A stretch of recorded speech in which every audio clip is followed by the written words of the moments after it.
Então, quando eu falo aqui de conversão, e Jesus fala também de conversão, há alegria no céu.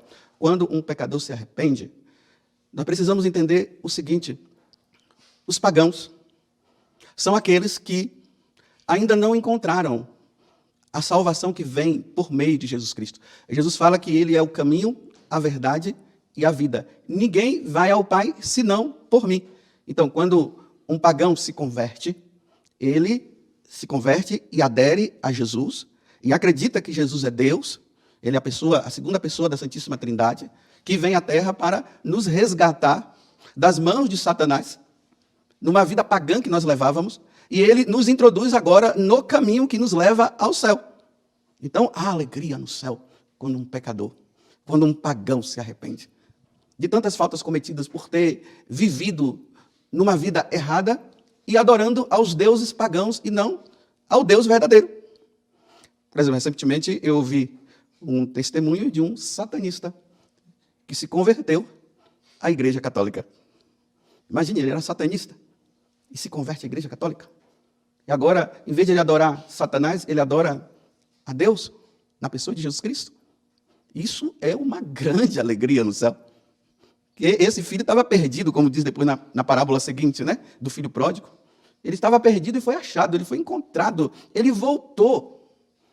Só que aqui, por isso que eu pedi para vocês verem essa declaração dogmática, Dominus Iesus, que o Ratzinger assinou e o Papa João Paulo II exultou de alegria pelas coisas que ele falou, e também que os santos padres falam.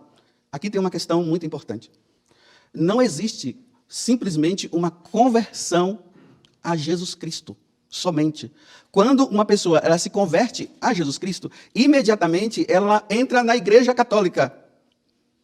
Isso precisa ficar muito claro para nós.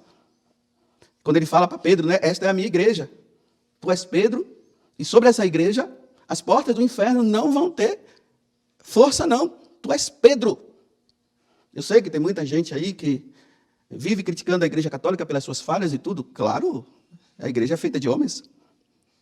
Na carta aos Hebreus fala, né, que o sacerdote é aquele tirado do meio do povo para oferecer sacrifício a Deus pelos seus pecados e pelo do povo. A igreja não é feita de anjos. Seria muito bom se a igreja fosse criada por anjos, né? Os anjos aí, celebrando missa, aí eles são perfeitos, mas é por homens. Agora, eu não posso abandonar a Igreja Católica pelos erros dela. Se a Igreja Católica tem seus erros, seja você um católico que não erra. Seja santo você. Agora, você abandonar a igreja pautada nos meus pecados? Olha, eu vou prestar contas a Deus. Se eu sou um padre católico que vivo no erro, que ensino coisas erradas, quem vai prestar contas a Deus dos atos sou eu. Viva você a santidade. Por isso que eu tenho dito para vocês, né? Olha, Sagrada Escritura e Catecismo da Igreja, na mão. E hoje eu estou dando mais um acréscimo. Olha, pega essa declaração da doutrina, né? Essa declaração dogmática, Dominus Iesus, que ela vai esclarecer e aprofundar muito mais o que eu estou falando. Então, olha bem, não existe conversão da Igreja Católica para uma seita. Eu sou católico, que essa é a igreja de nosso Senhor Jesus Cristo, e não existe outra igreja, por isso que ela é única. Aí eu digo assim, que eu era católico, agora eu pertenço a tal seita, porque agora eu encontrei Jesus. Isso é mentira. Só existe conversão à Igreja Católica. Não existe conversão da Igreja Católica para uma outra seita, uma outra religião. Não dá para separar Jesus Cristo da Igreja Católica. Não dá, porque existem pessoas que dizem assim, não, eu só sou de Jesus. Bem, você é só de Jesus, mas aonde é que você partilha a sua fé? Você é só de Jesus e não tem uma família? A família dos que se convertem a Jesus se chama Igreja Católica. Até o século XVI, isso era muito claro. Infelizmente, um padre da Igreja Católica causou esse caos, que agora as pessoas acham que elas podem ser somente de Jesus. Aí o pessoal fala, né? Só existe, religião não salva ninguém. E os católicos que não têm doutrina, que acabam não entendendo isso, é por isso que eu estou pedindo para vocês aprofundarem, acabam entrando nessa onda. Então você vê pessoas testemunhando, dizendo assim, eu era da Igreja Católica, agora eu me converti a Jesus Cristo. Não tem como. Tudo bem, você agora está até gostando de Jesus, você está até amando, você está lendo até a Sagrada Escritura. Tudo bem, você deixou até de beber, talvez até você deixou de adulterar. Está ótimo, que bom que você deixou isso. Tem muitos pagãos que não adulteram também. Ou você não sabia disso? Tem muitos pagãos que não vivem na bebedeira. Tem muitos pagãos honestos. Muito mais do que católicos. Tem sim. É de admirar. Agora, tem muitos católicos precisam criar vergonha na cara? Tem. Isso é verdade. Agora, eu basear a minha conversão dizendo que agora eu sou de Jesus porque eu parei de fazer isso e farei de aquilo, parei de fazer isso e parei de fazer aquilo. Então eu te pergunto agora, e a comunhão eucarística? E Jesus que disse que aquele que não come da minha carne e bebe do meu sangue não terá a vida eterna, não ressuscitará. Tudo bem, você disse que converteu a Jesus, mas você não confessa seus pecados? E Jesus instituiu o sacramento da confissão. Está lá no capítulo 20 do Evangelho de São João. Jesus ressuscita e fala para os apóstolos, ele sopra, eles recebem o Espírito Santo, e ele diz, aqueles a quem perdoardes os pecados, eles são perdoados. Aqueles a quem retiver serão retidos. Então como é que você se converte a Jesus Cristo e não recebe o sacramento da penitência? Dizendo que basta apenas você pedir um perdãozinho seu lá no seu quarto? Foi instituído o sacramento da penitência. E se Jesus diz, para Pedro, tu és Pedro, e sobre esta pedra que és tu, Pedro, eu edifico a minha igreja, eu construo a minha igreja. Ele não falou várias igrejas. Se você for olhar no catálogo, coloque lá no Google quantas igrejas tem no Brasil, que você vai ver. É muita igreja. Não é uma igreja. E essa uma igreja é a católica. Você aceitando ou não, não vai mudar. É isso. Eu repito, como é que uma pessoa vai se salvar sem receber o sacramento da confissão? Porque no batismo, e ali no batismo, o que é que acontece no batismo? O pagão, ele deixa o paganismo, ele é batizado, ele é lavado dos pecados e ele passa a entrar na igreja católica. Os pecados todos são apagados, mas o pecado original causou em nós uma inclinação a pecar. Nós não conseguimos ficar puros e imaculados como os nossos pais, Adão e Eva, no paraíso, quando o pecado não tinha entrado. O batismo apaga, mas nós ficamos com a nossa natureza enfraquecida e a nossa inteligência obscurecida. Por exemplo, isso que eu estou falando aqui para você é algo que na sua inteligência está obscurecida e agora eu estou falando para que você possa entender. E aí a nossa natureza ficou enfraquecida. Por isso que a gente fica dizendo, nossa, eu não queria mentir, mas acabo mentindo, não é assim? Eu queria fazer o bem, mas acabo fazendo o mal. Isso só se resolve no confessionário. Imagina, eu me batizo, os meus pecados são apagados, aí eu vou lá e adultero. Onde vai que se resolver? No batismo de novo? Não, não tem como batizar, só se batiza uma vez. E aí Jesus institui o quê? O sacramento da penitência, da confissão. Aí a pessoa vai no confessionário e lá ele resolve essa situação. Se ele não resolve essa situação, ele vai resolver aonde? Só dizendo assim, me perdoa? Então para que ele instituiu o sacramento? E isso é na igreja católica que tem. Me mostre outra igreja que tenha. Porque nem outra igreja tem, só tem uma, é a católica. E isso precisa ficar bem claro para nós, católicos. Senão a gente encontra aí católicos dizendo assim, agora eu me converti. Não, você se converteu quando você entrou para a igreja católica. Não tem conversão fora da igreja católica, no sentido real, pleno da conversão. Eu repito, dizer apenas que agora eu bebia e agora não bebo mais, que eu adulterava, me desculpe, isso aqui é bom, mas ainda é muito pouco.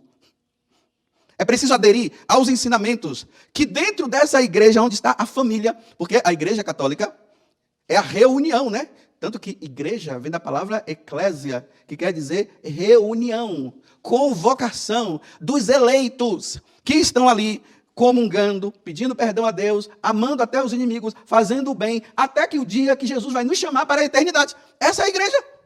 A paróquia é o lugar onde um padre toma conta daquelas ovelhas, e aquelas ovelhas, né, não podem se perder, o padre tem que estar atento, e se ele vê que está se perdendo, ele tem que ir lá, trazer de volta, para permanecer nessa tal paróquia, que é um lugar apenas de peregrinação, de passagem, dessa vida para outra. Quando o sacerdote vem na missa, ele vem para celebrar o único sacrifício de nosso Senhor Jesus Cristo, e aqui, dentro desse culto prestado a Deus, porque não existe outro culto maior prestado a Deus do que a Santa Missa. Vocês não sabiam disso? Vocês não sabem? É esse. Não existe culto maior, a não ser a Santa Missa. O resto é só consequência. E aqui, o sacerdote, na hora que está no púlpito, como eu estou fazendo aqui, ele começa a ir ajudando. Infelizmente, né? Muitas ovelhas são ignorantes, preguiçosas, não estudam o catecismo, não leem a Sagrada Escritura. Aí o padre vem para o púlpito para esclarecer e dizer assim, olha, cuidado com isso, cuidado com aquilo, nosso Senhor ensinou isso. A igreja sempre ensinou isso. Para que, nesse momento, o católico seja alimentado pela palavra de Deus e permaneça firme até o fim. Esse momento é para isso. Esclarecer, ajudar. Não é ficar aqui dizendo, nossa, mas aquele padre fala bonito. Ai, quando aquele padre fala, eu sinto até um tremor no meu coração, eu fico todo arrepiado. Não, aqui não é lugar de arrepio não, meu filho. O púlpito da igreja não é lugar para a gente ficar se arrepiando, não. Aqui é o lugar de você usar a inteligência e saber que tem lobos cruéis querendo roubar você. E nós, padres, temos que esclarecer isso. Aí as pessoas pensam que a igreja católica é um lugar de spa. Aí você vem para ficar aqui sentindo paz, né? Não, Jesus falou que não veio trazer paz. É esclarecimento. Por que eu estou falando isso? Porque, observem, muitos católicos largando a igreja. E aqui, com muita humildade, eu digo assim, por culpa minha. Eu não vou ficar nem dizendo que, jogando pedra no telhado dos outros, por culpa minha que não ensinei. Porque o povo perece por falta de conhecimento. Aí, em vez de ensinar o certo, ensina o errado. Em vez de viver uma vida correta, vive uma vida errada. Aí o povo se decepciona, aí acaba achando que é melhor ir para um outro lugar. Não existe outro lugar, o lugar é aqui. Aí nós temos que fazer como Santa Teresa d'Ávila. Morro como filha da Igreja Católica, com muitos erros que estavam lá no tempo dela. E ela fazendo penitência e rezando pelas congregações, rezando pelos padres, rezando pelos bispos. Dá vontade de largar, mas ela, não, eu morro como filha da Igreja Católica. E ela morreu. Há tristeza no céu quando um católico deixa a igreja. E há alegria no céu quando um pagão entra na igreja. Repito, aprofundem o que eu estou falando a partir dessa declaração Dominus Iesus. Senhor Jesus, o Jesus é o Senhor. Para vocês não ficarem na ignorância. Olha, eu fico admirado, teve uma pessoa, algumas pessoas, que eu fico me perguntando, elas eram da Canção Nova. Elas evangelizavam na Canção Nova. Elas saíram da Canção Nova e agora são evangélicas. Dá para entender isso? Dá para entender quando você encontra um sacerdote dando testemunho aí, que agora ele encontrou Jesus? Meu Deus do céu, o cara era sacerdote, estudou filosofia, estudou teologia, fez tudo, celebrou missas e fez igual Martim Lutero, abandonou a igreja de Nosso Senhor Jesus Cristo. Mais um filho de Martim Lutero. Nós somos filhos de Deus e filhos da igreja. E dando testemunho aí, dizendo, né, que agora ele encontrou Jesus. Você não encontrou nada. Porque tem muitos que gostam de uma comodidade. Vocês sabiam de uma coisa? A igreja de Nosso Senhor Jesus Cristo, que é a igreja católica, ela é muito exigente, sabia? Essas seitas aí, elas aceitam casamento de qualquer jeito. A igreja católica não aceita, não. Casamento tem que vir no altar. Entendeu? Aqui a coisa não é fácil, não, viu? Aqui na igreja católica, para você ser católico, você tem que ser muito, me desculpe usar essa expressão, muito macho para ser católico. No bom sentido de entender isso. Porque não é fácil. Eu dizer que eu sou de Jesus e eu posso viver com uma outra mulher, eu posso largar minha mulher e ficar com outra. E não tem problema. Fácil. Até eu queria uma igreja dessa. Uma igreja assim que é conveniente às minhas coisas. Uma igreja, uma seita, que não é igreja, é uma seita na verdade, que diz que um homem pode viver com outro homem, casar com outro homem. Na igreja católica não pode, não. Ah, sim, mas tem padres que eles criem vergonha na cara antes de morrer. Porque se eles não criarem vergonha na cara, eles vão para o inferno um dia. E eu não posso justificar o erro de um sacerdote para ficar no meu erro também. Se você cair para o inferno com ele, vão vocês, eu aqui não vou. Mas não é por isso que eu vou abandonar a igreja católica. Eu vou continuar sendo fiel a ela até a morte. E peço a Deus a graça de ser fiel até a morte. A seita da conveniência. Por isso que tem muita gente saindo, porque lá não, lá é melhor, lá eu posso fazer isso, lá eu posso fazer aquilo. Realmente lá você pode fazer tudo o que você quiser, mas na igreja católica não se pode fazer tudo. Tudo me convém, não é assim que São Paulo diz? Como é que ele diz? Tudo me é permitido, mas nem tudo me convém. A igreja católica é assim. O pessoal quer tudo me convém. E está tudo bem, está tudo ótimo. Não. É realmente na igreja católica vão ficar poucos. A igreja católica não precisa de multidões. Multidões para viver numa vida errada não precisa. Se é para ficar com poucos, vai ficar com pouco. E parece que até São João Paulo II que usa essa expressão, né? Se ficar com uma pessoa, é a igreja católica. Só esse vai se salvar. Então tá bom, há alegria no céu quando um pagão se converte. Há alegria no céu quando os católicos perseveram até o fim. Há alegria no céu quando o católico diz, eu morro como filho da igreja. Louvado seja nosso Senhor Jesus Cristo, para sempre seja louvado. E a nossa Mãe Maria Santíssima.